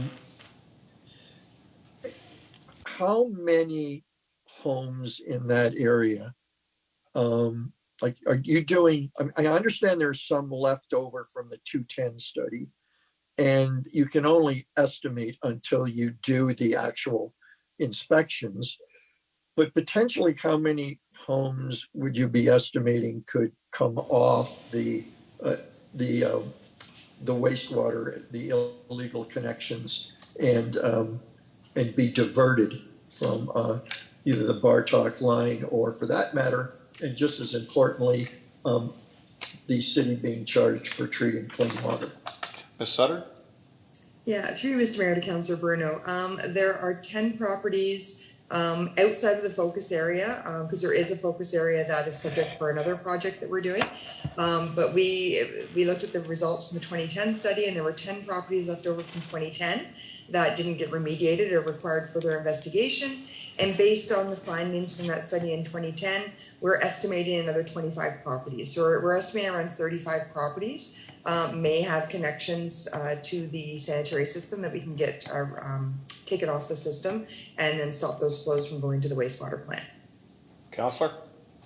Thank you. And will you be able to somehow estimate or the amount of volume that could be offloaded the wastewater line, like with those 35 houses? Ms. Sutter? Yeah, through you, Mr. Mayor, to Councillor Bruno. Yes, it's actually a requirement of the regional funding that we provide an estimate of the amount of flow that has been reduced to the wastewater system. In this case, because they are individual homes, and they're scattered, they could be scattered throughout the sewer shed. We can't really flow monitor like specific areas, but the consultant, as part of their project, will be providing us an estimate of the amount based on what they've disconnected. Was it roof leaders? Was it sump pumps? And they can give us an estimate of how much the reduction has been. Councillor? Great. And I guess always the big question is, we all want it done yesterday. So if this is passed today, so there's the study and then the retrofits, how long might this take before action happens in on those sump pumps and we potentially see some results? Ms. Sutter?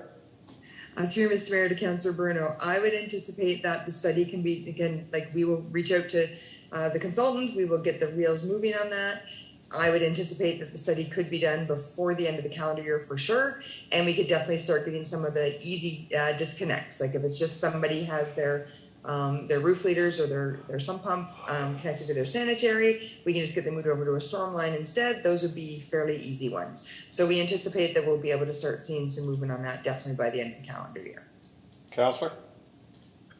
Great, that's putting the gas on things. I appreciate that. And I guess the overall concern of some of those residents, and myself included, is it just happens to be, on the positive side, a good thing that we're developing, and it is Meadow Heights and Rosedale and all the areas that feed into that shed. So you may know where I'm going here, but we could, if 35 houses taking all the water out of the sanitary system equates to 70 new houses up at that end who have perfect storm sewers and everything, the net is a net zero. So it's why I'm concerned that not just this great program, but that the follow-up to this has got to make a dent by passing the number of new dry weather events that already will share that line. So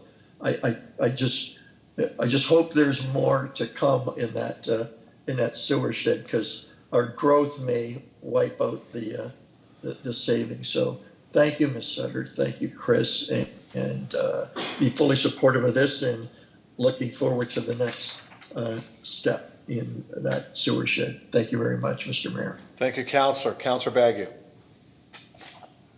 Thank you, Mr. Mayor. Councillor Bruno is usually very, very thorough.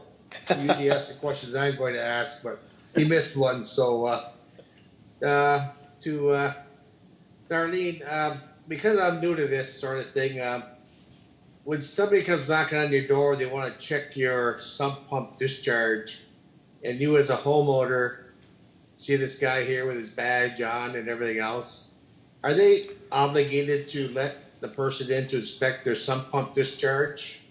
Ms. Sutter? Through you, Mr. Mayor, to Councillor Bagu. Yes, in our sewer use bylaw, it's similar to our water bylaw. They are required to let someone in to inspect for any illegal connections. It's right in our 2008 sewer use bylaw. Councillor? Okay, perfect. And one other question, actually, just for myself. How do those smoke bombs work? Ms. Sutter? Through you, Mr. Mayor, I may have to defer to the director on this one. I've actually never seen it happen yet. Mr. Kalamoto? Through you to the councillor and everybody watching, just to point out first that there will be plenty of communication before this ever happens, in case you see people screaming and running out of their house thinking it's on fire. It is not. So we will be working with communications and creating pamphlets. It is a non-toxic, non-hazardous smoke that is actually put down into the sewer itself. And before we do that, we ask people to put a cup of water, a couple cups of water in certain drainage, like in their basement, as an example, to ensure that the smoke doesn't come up where it shouldn't. But when it does come up, we can identify some of those illegal connections. So, as an example, I've been in a project where we've done these smoke testings through the sewer, and we have the front lawn start smoking, noting that water is infiltrating through the front lawn into our sanitary sewer, and that's an automatic fix and an easy one that we can do. Sometimes it's smoke coming out of the roof leaders, which we can see fairly easily. So that's kind of how it works, but we'll do a full communication to all those areas that we'll be testing, and just to ensure everybody, it is a widely used process. It is absolutely non-toxic, non-lethal, even to any pets, young children. There is no issues, but they will be forewarned that we are happening. And we will also note to the fire department where we're doing it, just in case there are any calls. So though it is a project that I've done in the past, so if there are, I will learn from any mistakes in the past and not repeat them, and try to repeat any successes that I've had previously. Thank you, Mr. Kalamoto. Councillor Bagu? Thank you very much, Mr. Mayor. Thank you, Director Kalamoto, Darlene. Great, thank you.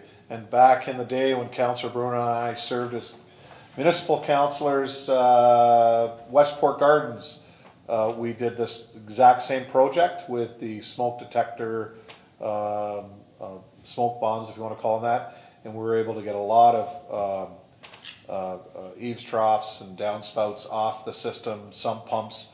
And in fact, I don't think since then we've had an overflow at the West Side Arena pumping station since then, because it just hasn't been surcharging. So the work that was done there, again, thank you to the residents, because they all cooperated with that program that was done back in the mid-2000s, and it worked out very well. So I look forward to this, Chris and Darlene, and again, it's only for the betterment of the city, helps get our sewer rates down, but it also gets the clean water out of the sewer system. That's something we just don't want to be paying for. And the surcharges, so we don't want to be backing up of sewer lines and sump pumps and things like that. So, okay.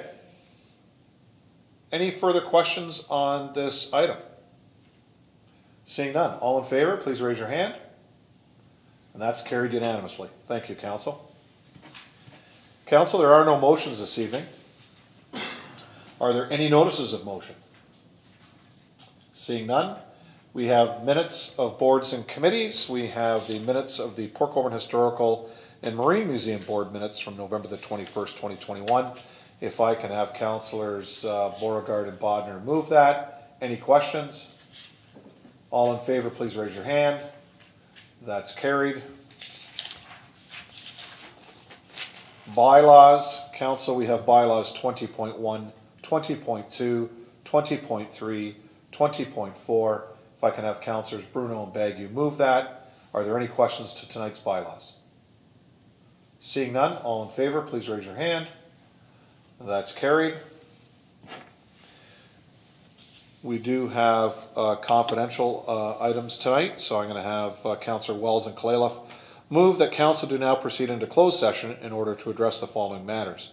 Minutes of the closed session portion of the January 25th, 2022 Council meeting, and the Corporate Services Department Report 2022-32 concerning the performance review and goals of the CAO pursuant to the Municipal Act 2001, subsection 239-2B, personnel matters about an identifiable individual, including municipal or local board employees. Obviously, it's you, Mr. CAO. Any questions on that? All in favor, please raise your hand. That's carried. It's 8:35. Madam Clerk, if we reconvene, is it easier for you guys to stay here and we'll do it right here? No, you're going to go to your office, give 10 minutes? So at 8:45, council will come back and reconvene for the confidential items. So for those watching at home, we will not be coming back onto WeeStream. We thank you for watching this evening, and please stay safe and have fun. This meeting is adjourned.